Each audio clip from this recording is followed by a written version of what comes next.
절마다 복음에 대한 단어가 나오는데 헬라어로 유앙겔리조란 헬라어란 말입니다. 복음이란 뜻인데, 이 유앙겔리조라는 이 뜻은 사자로서 말하다.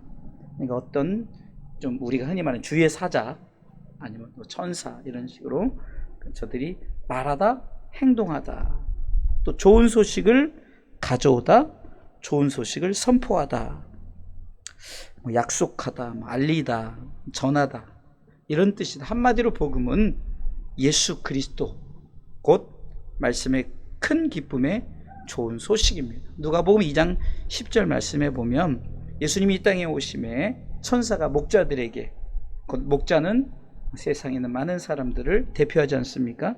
누가복음 2장 10절에 이렇게 말합니다. 같이 읽습니다. 천사가 이르되 무서워 말라. 보라, 내가 온 백성에게 미칠 큰 기쁨의 좋은 소식을 너희에게 전하노라. 아멘. 예수님이 이 땅에 오심이 바로 큰 기쁨의 좋은 소식입니다. 바로 이것이 복음이죠. 이 복음은 우리 가운데 예수 그리스도로 나타나셨습니다. 특별히 오늘 본문은 바울이 참 이 로마서를 기록하면서 참 로마인들을 향한 이 하나님의 이 복음을 저들에게 전하기 위한, 그래서 하나님은 이 바울을 로마에 보내기까지 하나님의 섭리가 대단한 것 중에 하나가 바로 이 바울을 주 예수의 몸으로 그 로마에 가게 합니다. 로마의 황제에게 가게 합니다.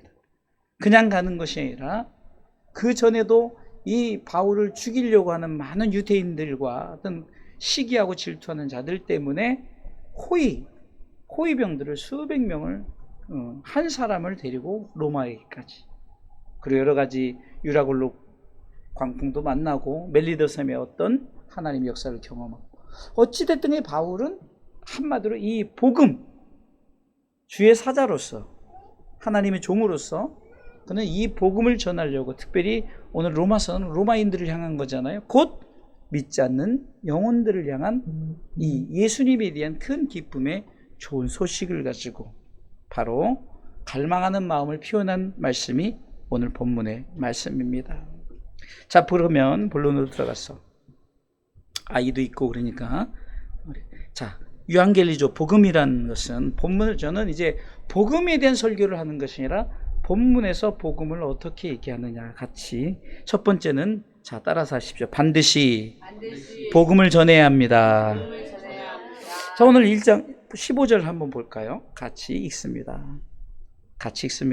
그러므로 나는 할 수 있는 대로 로마에 있는 너에게도 복음 전하기를 원하노라. 아멘. 여러분 보세요. 로마는 사실 지배국가예요. 그렇죠?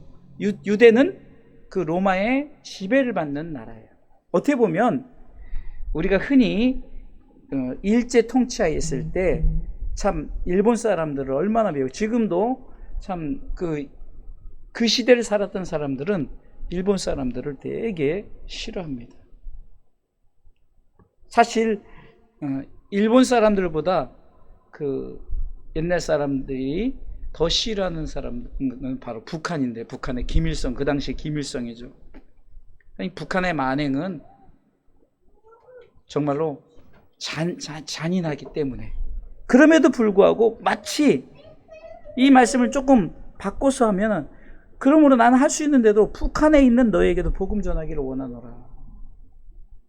일본에 있는 너에게도 복음 전하기. 그러니까 어쩌면 우리의 상황 속에서 우리를 힘들게 하고 어렵게 하던 사람들을 말하는 거예요. 믿지 않는 자들이 여러분들을 어렵게 하고 힘들게 한다고 여러분들, 그리스도인들은 그들을 정죄해서는 안 됩니다. 그래서 저도 저거 잡아요. 아이고 주여. 우리 옛날에는 참 우리를 어렵게 하는 그런 사람들에 대해서 막 정죄하고 막 그거에 대해서 비난하고, 물론 정말로 저들은 그렇게 해도 되는 민족이요 사람들이지만, 그래도 바울은 어쩌면 핍박하고 자기를 힘들게 하고, 바울이 만약에 그 로마에 가면 죽을 것도 알고 그냥 순교당할 것을 각오하고 가면서 했던 거면 나는 반드시 복음을 전해야 된다. 믿지 않은 영혼들에게 반드시 복음을 전해야 된다.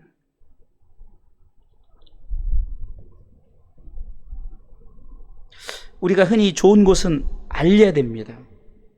요즘 유튜브를 보면 좋은 것을 알리는 영상이 많죠. 요리나 상식, 의학, 정보 등 참으로 많은 사람들이 야 이것이 참으로 좋다 하기에 그 영상을 통해서 세상 사람들에게 알려주죠. 그래서 결국은 그 정보를 통해서 어떻게 됩니까? 그들이 그것을 알게 되고 그것을 통해서 유익하게 되죠.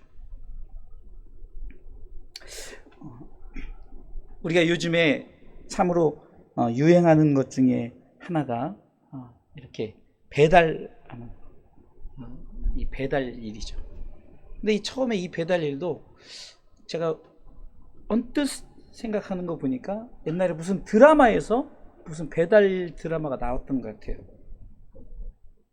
어쩌면 그 드라마를 통해서 이렇게 더 확산되지 않았어. 이게 제 개인적인 생각이에요. 이게 무슨 말입니까? 정보를 통해서 내가 좋은 것이니까 서로 이거 합시다 해가지고 서로 알게 되고, 물론 경쟁자가 많아지고 이러니까 또 힘들기도 하지만 또 그렇지는 않아요. 또 다양하게. 옛날에는 배달 그러면 중국집 이렇게밖에 안 했죠. 요즘에는 진짜 모든 것을 배달하고 커피도 배달하고, 참 어떤 때는 참 웃기는 것인데 1,500원짜리 커피를 2,500원에 배달해서 시켜 먹더라고요. 나는 대단하다. 이게 그 배달 문화가 그렇게. 제가 예를 이렇게 실질적으로 들었던 것은 좋은 것이기 때문에 서로 이렇게 합시다 이렇게 합시다도 마치 이렇게 하는 것처럼 복음도 마찬가지로 알려야 되는 거예요. 바울은 이 로마서를 시작하면서 1장 1절에 나는 복음을 위해서 택함을 받았다라고 말합니다. 같이 읽습니다. 예수 그리스도의 종 바울은 사도로 부르심을 받아 하나님의 복음을 위하여 택정함을 입었습니다. 예수 그리스도의 종 우리 상욱이는 영적 사도로 부르심을 받아서 하나님의 복음을 위해 택정함을 입었어요.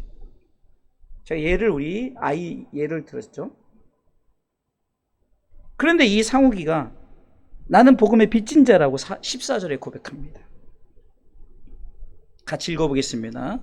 로마서 1장 14절 같이 읽습니다. 헬라인이나 야만이나 지혜 있는 자나 어린 사자에게다 다 내가 빚진 자라. 이게 모든 특별히 내가 복음의 빚을 졌기 때문에 나는 복음을 위하여 택함을 받았다라고 고백하는 거예요. 그러면서 상욱이가 복음을 전하는 자가 되겠다라고 이렇게 선언합니다. 오늘 본문이죠. 15절 말씀 같이 읽습니다. 그러므로 상욱이는 할 수 있는 대로 가정에 있는 우리 엄마 아빠에게 복음 전하기를 원했다. 제가 실질적으로 예를 좀 아이들이 있으니까 들어본 거예요. 바울이 그랬듯이 우리 아이가 그랬고 아이들이 그 믿음을 가졌고, 저는 이 가정을 아까도 찬양을 하면서 마음에 감사한 거예요. 고마워라 임마누엘. 이 5명을 딱 비추는데 우리 목사님이 센스 있게 5명의 가족을 딱 비추는데 이야, 얼마나 행복한 가정인가. 상황 때문에 이렇게 수요예배를 나오지만 그래도 온 가족이 예배. 이거 쉽지 않습니다. 반드시 이 가정을 통해서 또 다른 가정이 세워지고 또 다른 가정이 세워질 줄 믿습니다. 이 할 수 있는 대로란 말은 최선을 다해서란 말이에요. 최선을 다해서. 그래서 이 복음을 전하는 자는 내가 할 수 있는 대로 복음을 선전하라, 선포하라. 아까 이 유앙겔리주 복음의 뜻에 선포하라, 선전하라 이 뜻이 베드로전서 2장 9절에도 이렇게 성경을 말씀하고 있습니다. 같이 읽습니다. 오직 너희는 택하신 족속이요 왕같은 제사장들이요 거룩한 나라요 그의 소유된 백성이니 이는 너희를 어두운 데서 불러내어 그의 기이한 빛에 들어가게 하신 자의 아름다운 덕을 선전하게 하려 하심이라. 선전하는 거예요. 오늘도 입구에 이렇게 오다 보니까 저 위에 아파트에 있는 미성 아파트 앞에 교회가 새로 그분이 또 저번에 전도할 때 제가 일부러 이거 목사님 여기 바로 주사랑교회 목사님이라고 전도 끝나면 오셔서 그 수요일날 오늘은 조금 늦게 하시는데 그때는 좀 일찍 해가지고 여기서 차 한잔 같이 하면서 대화를 하는 미국에서 오셨다고 여자 목사님이신데 근데 지난번에 봤을 때 2명이 전도하는데 이번에는 3명이 전도. 이 전도하는 모습이 보니까 바로 이거예요. 우리는 권리와 의무를 가지고 있어요. 그러니까 권리는 뭡니까? 바로 택하신 족속이다. 왕같은 제사장이다. 그러니까 하나님은 우리를 택하신 족속으로 왕같은 제사장으로 말씀 띄워주세요. 베드로서 2장 9절 거룩한 나라로 소유된 백성으로 불러주셨으니 바로 우리가 이런 권리를 가졌어요. 그렇죠? 그래서 우리는 마땅히 복음 곧 하나님의 아름다운 덕이라고 오늘 말하죠. 하나님의 아름다운 덕. 그분이 뭡니까? 예수 그리스도가 하나님의 아름다운 덕이에요. 우리 가운데 은혜 덕이죠. 은혜를 베푸셨어요. 구원의 은혜를 베푸셨고 그 은혜를 받은 우리가 어떻게 합니까? 할 수 있는 대로 이 말은 최선을 다해서 복음을 전하는 자. 이 한 아이의 우리 상욱이와 기쁨이의 이 마음이 정말로 열매 맺음이 저는 얼마나 감사한지 몰라요. 그게 결국은 뭡니까? 바로 끝까지. 요즘에는 그렇게 눈물을 안 흘리는데 참 간절했을 때는 참 닭똥 같은 눈물을 흘리면서 엄마 아빠 교회 나왔으면 좋겠다라고 기도하는 그 모습에 감동을 안 받게 저도 감동을 받으니 하나님이 감동을 안 받겠어요? 바로 이겁니까? 할 수 있는 대로 15절 말씀에 나는 할 수 있는 대로 그러니까 제가 얘기했죠. 1절에 택함을 입었다라고 고백해요. 그리고 나는 복음의 빚진 자로 14절에 고백하면서 15절에 그러기 때문에 난 최선을 다해서 내가 할 수 있는 모든 것을 동원하여서 나는 이 복음을 전하겠다라고 고백한 거예요. 왜요? 이 복음은 큰 기쁨의 좋은 소식이기 때문입니다. 두 번째는요. 두 번째 챕터를 한번 읽어보겠습니다.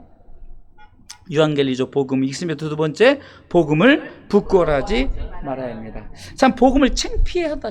내가 예수 믿는 것을 창피하게 여기는 거예요.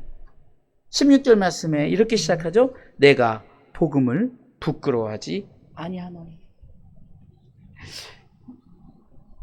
자주 쓰는 옛날에 그 실질적인 예수 그리스도인이 이제 직장을 다니다 보니까 이제 저기서 내가 이제 기도는 해야 되겠고 식기도는 해야 되겠고 그런데 좀 사람들이 예수 믿으면 조금 뭔가 좀 불이익을 당할까 어떻게 기도했다 그랬어요? 냅킨을 딱 뽑아가지고 딱 떨어뜨리면서 주스면서 하나님 아버지 식사 기도를 짧게 그냥 주스면서 하는 거예요. 그 예화를 들을 때마다 실질적으로 이런 일들이 많이 벌어져요. 근데 복음은 부끄러워할 것이 아니라 따라서 하십시오. 자랑스러운 것입니다. 다시 한번 자랑스러운 것입니다. 왜 자랑스러울까? 우리는 왜 복음을 자랑스러워해야 할까?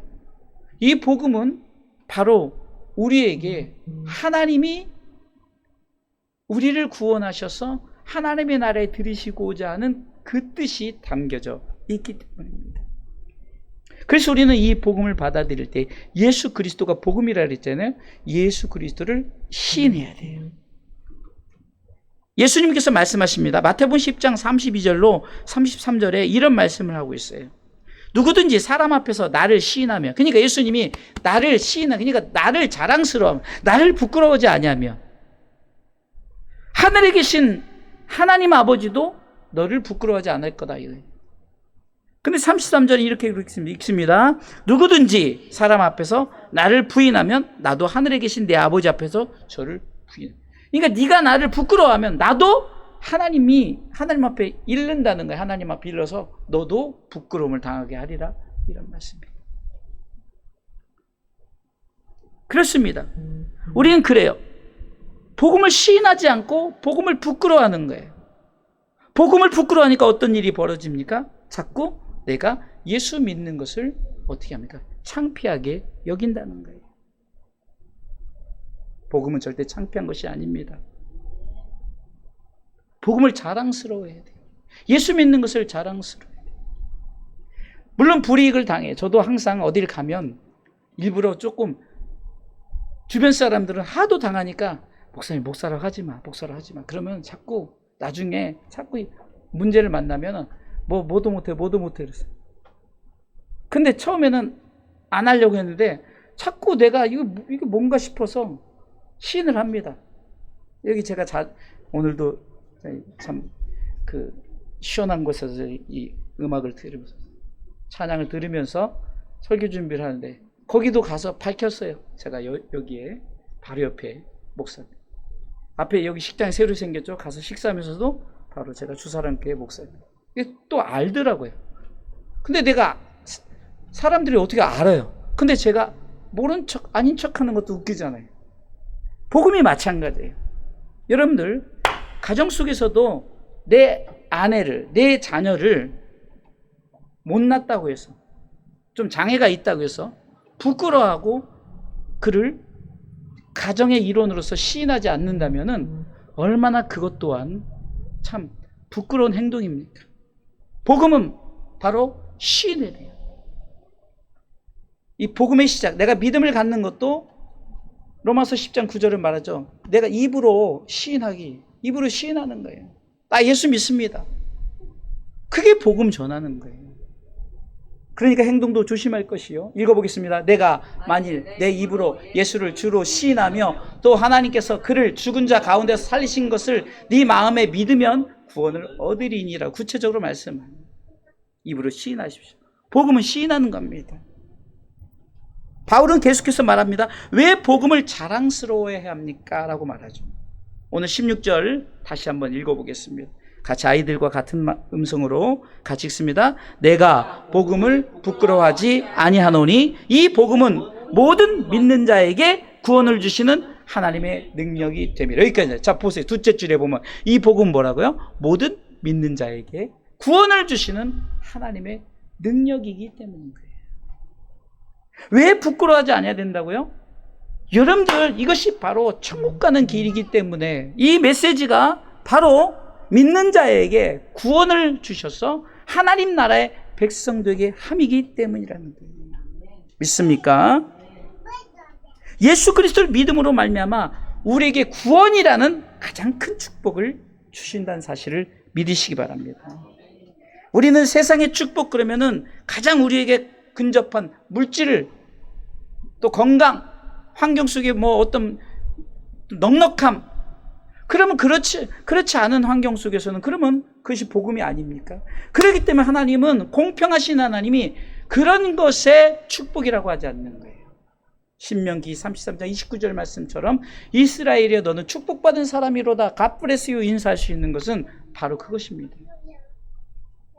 하나님께서 우리를 구원에 이끄셨어요. 읽어보겠습니다. 이스라엘이여 너는 행복자로다. 여호와의 구원을 너같이 얻은 백성이 누구니요? 그는 너를 돕는 방패시요 너의 영광의 칼이시로다. 내 대적이 내게 복종하리니 내가 그들의 높은 곳을 밟으리로다. 아멘. 그러게 우리는요 나는 행복합니다. 나는 행복합니다라고 고백하시기 바랍니다. 이게 바로 복음에 부끄러워하지 않는 행위입니다. 가난하다 할지라도 장애가 있다 할지라도 환경이 좀 넉넉하지 못한다 할지라도 부끄러워하지 마세요. 특별히 저는 주사랑교회 목사로서 오늘도 참 정말 수십 년 전에 우리 청년이 이렇게 왔는데 막 마음에 감동이 오는 거예요. 얼마나 좋은지. 벌써 40살이 됐다는데 아이고 그때 중학생 때인가 고등학생 때 만났는데 그런데 보세요. 저는 복음을 어찌됐든 열심히 전했어요. 그냥 평신도 때부터. 우리 청년이 저에게 단장님 그러는데 그땐 단장했어요. 밴드팀 단장. 그리고 신학도 하고 이렇게 했지만 그런데 복음을 받아들였고 지금까지 신앙생활을 잘 하지 않습니까? 그때 아이들이 제가 막 신방도 가고 평신도인데 제가 신방을 갔어요. 신방도 가서 같이 예배도 드리고, 우리 청년의 부모님은 큰 교회, 그 당시에 안수 집사님이셨는데, 자, 바로 그거예요. 부끄러워해서는 안 돼요. 시인해야 돼요. 그럼 반드시 하나님께서 우리를 부끄러워하지 않는다는 거예요. 여러분들 주사랑교회 담임을, 주사랑 교인임을 늘 부끄러워하지 마시고, 이것이 복음의 능력이에요. 왜? 교회는 크고 적음의 문제가 아닙니다. 저희가 열방을 위해서 세 가지 기도할 때 뭐라고 기도합니까? 열방을 위한 교회, 열방의 교회들, 열방의 주의종들, 열방의 그리스도 성도들을 기도하죠. 이건 열방이라는 거예요. 뭐 큰 교회, 작은 교회를 말하는 게 아니에요. 모든 교회, 모든 주의종, 모든 성도들.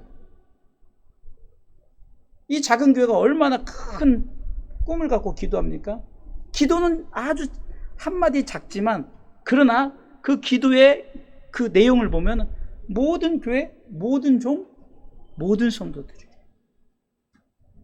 복음을 부끄러워하지 않냐고 믿음으로, 여러분 믿음으로 시인하시길 주님의 이름으로 축원합니다. 마지막 세 번째로 유앙겔리조 복음은, 복음의 세 번째 읽어볼까요? 복음의 열매, 믿음의 열매를 맺어야 합니다. 오타가 나왔네요. 수정해 주세요. 자, 로마서 1장 17절 읽어보겠습니다. 같이 읽어보겠습니다. 복음에는 하나님의 의가 나타나서, 읽어보겠습니다. 같이 시작. 복음에는 하나님의 의가 나타나서 믿음으로 믿음에 이르게 하나니, 기록된 바 오직 의는 믿음으로 말미암아 살리라 함과 같으니라. 이게 바울이 주장하는 교리 중에 이신칭의라는 거예요. 근데 저는 이 교리적 차원으로 이 믿음의 열매를 말씀드리고자 하는 것이 아닙니다. 아마 여러분들 제가 이 내용은 좀 자주 얘기했던, 왜? 제 스스로 믿음으로 산다는 것이 무엇인가를 제가 한번 하나님 주시는 지혜로 한번 분석을 해봤어요. 분석이라기보다도 제가 한번 생각을 해봤어요. 믿음의 열매가 뭘까? 오늘 바울은 믿음으로 말미암아 산다는 것이에요. 그렇죠? 오늘 본문의 17절 보세요. 17절. 자, 노란색 시작, 둘째 줄 끝에 시작. 오직 의는 믿음으로 말미암아 살리라 함과 같으니라라고. 이 믿음은 어떻게 되면 하나님의 의가 나타났대. 그 의가 예수 그리스도라 그러죠. 의의 공식 생각나죠? 하나님은 의로우십니다. 그 나타난 의가 예수 그리스도로 십자가의 의로 나타나셨습니다. 그 의를 믿는 자에게 의인 삼아 주셨습니다. 그 의인이 가는 나라가 의의 나라, 하나님의 나라라. 의의 공식이 있죠. 그러니까 의가 나타난 거예요. 하나님 의가 예수 그리스도 나타난 거예요. 이것이 복음이지 않습니까? 근데 이 복음을 받아들인 자는 반드시 복음의 열매, 그게 뭡니까? 믿음의 열매를 맺어야 된다는 사실이에요. 믿음으로 산다는 것은 두 가지 삶을 말합니다. 믿음으로 산다는 것은 두 가지 삶입니다. 첫 번째는 life, 영어로 L-I-F-E. 그러니까 이것은 우리가 삶이라고 말하죠. 삶, 리을 미으며 삶. 내가 살아가는 어떻게 보면 라이프, 생활이죠. 내 삶을 말하는 거예요. 이것은 그 땅에서의 삶을 말합니다. 이 말은 여기서 믿음으로 내가 살아간다는 건데, 믿음으로 살아가는 것은 내가 복음을 받아들였으니까 이제는 내가 믿음을 가지고, 어떤 믿음? 예수 그리스도를 믿는 믿음. 갈라디아서 2장 20절의 말씀입니다. 내가 그리스도와 함께 십자가에 못 박혔나니. 그런즉 이제 내가 산 것이 아니라 내 안에 예수께서 사는데, 내가 사는 목적은 예수 그리스도를 믿는. 자, 맨 마지막 두 번째, 나를 사랑하사 시작. 나를 사랑하사 나를 위하여 자기 몸을 버리신 하나님의 아들을 믿는 믿음 안에서 사는 것. 믿음이 뭔가를 분명히 말하죠. 예수 그리스도를 믿는 믿음으로 끝까지 살아가야 되는 줄 믿으시기 바랍니다. 이 말은 천국 가는 그날까지 땅에서 믿음을 지키면서 살아야 될 것을 말합니다. 지난번에도 한번 말씀을 드렸죠. 이 복음은 우리가 가르치는 삶이 있고, 그렇죠. 가르치는 복음이 있어요. 가르쳐야 받아들이죠. 그런데 두 번째 복음 뭐래죠? 지키는 복음이 있다 그랬죠. 지키는 복음. 내가 믿음을 끝까지 지킨다는 것은 뭡니까? 내가 예수를 끝까지 부인하지 않고 신하고, 왜? 예수를 믿어야만이 구원받고 천국 백성이 되기 때문에. 한 번 예수 영접했으니까 끝이다 이것이 아니라 천국 가는 그날까지 주여 지켜 주옵소서라고 복음 선가의 고백을 지난주 제가 말드렸잖아요. 천국 가는 그날까지 주여 지켜, 믿음 지켜야 되는 거예요. 왜? 천국을 가야 되니까. 마귀는 우는 사자와 같이 삼킬자를 찾아다니면서 어흥하면서 천국 못 가게 하려고 자기가 갈 지옥에 같이 들어가기를 한다는 거예요. 그러나 라이프의 삶, 이 라이프 곧 삶입니다. 땅에서의 삶을 우리가 잘 살아가시기를 주님의 이름으로 축원합니다. 이것이 열매입니다. 믿음의 열매. 복음의 열매를 맺기 위해 믿음을 지키는 삶을 살아가시기를 주님의 이름으로 축원합니다. 두 번째는 라이브예요. L-I-V-E. 곧 이것은 살다라는 거예요. 살다의 반대는 뭐죠? 다이죠. 죽다죠. 죽다. 그러니까 저는 이것을 하늘에서의 삶을 표현합니다. 죽지 않고 산다는 의미죠. 성경은 이것을 뭐라고 말합니까? 영생이라고 말합니다. 우리가 요한복음 3장 16절을 통해서 하나님이 세상을 이처럼 사랑하사 독생자를 주셨으니 인자를 믿는 자에게, 복음을 받아들인 자에게, 믿음을 가진 자들에게, 믿음으로 산 자들에게 뭐라고 말합니까? 멸망치 않고 마지막 절 크게 영생을 얻게 하려 하심이라. 영생을 얻게 하신다는 거예요. 영생, 영원한 생명. 이게 바로 라이브입니다. 우리가 죽지 않고 산다는 거죠. 그러니까 우리가 복음을 받아들여서 땅에서 이 라이프의 삶, 믿음으로 라이프의 삶, 지키는 믿음을 가지고 살았다면 복음의 열매인 하나님의 나라에서 영원히 살게 된다는 사실을 믿으시길 주님의 이름으로 축원합니다. 곧 지옥에서 사는 것이 아니라 천국에서 영원히 살게 된다는 것을 믿으시길 주님의 이름으로 축원합니다. 말씀을 정리합니다. 바울은 나는 로마인에게 복음을 전하겠다. 로마인은 그 당시 바로 이 유대 나라를 지배했던 나라예요. 그럼에도 불구하고 나는 로마 사람에게도 복음을 전하겠다. 바꿔서 얘기하면은 나는 누구에게나 복음을 전하겠다라고. 나는 복음의 빚을 진 자로서 나는 복음을 전하겠다. 두 번째, 나는 복음을 부끄러워하지 않겠다. 복음을 자랑스러워하겠다. 곧 복음을 선전하겠다라고 말합니다. 세 번째는 복음의 열매, 믿음의 열매, 곧 내가 땅에서 믿음으로 살고 하늘에서 영원히 살겠다라고 오늘 성경은 분명히 우리가 말씀하는 줄 믿으시기 바랍니다. 사랑하는 성도 여러분, 이 복음이 바로 이런 뜻을 갖고 있다는 사실을 기억하면서 우리 끝까지 믿음 지켜 이 복음을 부끄러워하지 말고 복음 안에 승리하는 신앙의 삶을 살아가시기를 주님의 이름으로 축원합니다.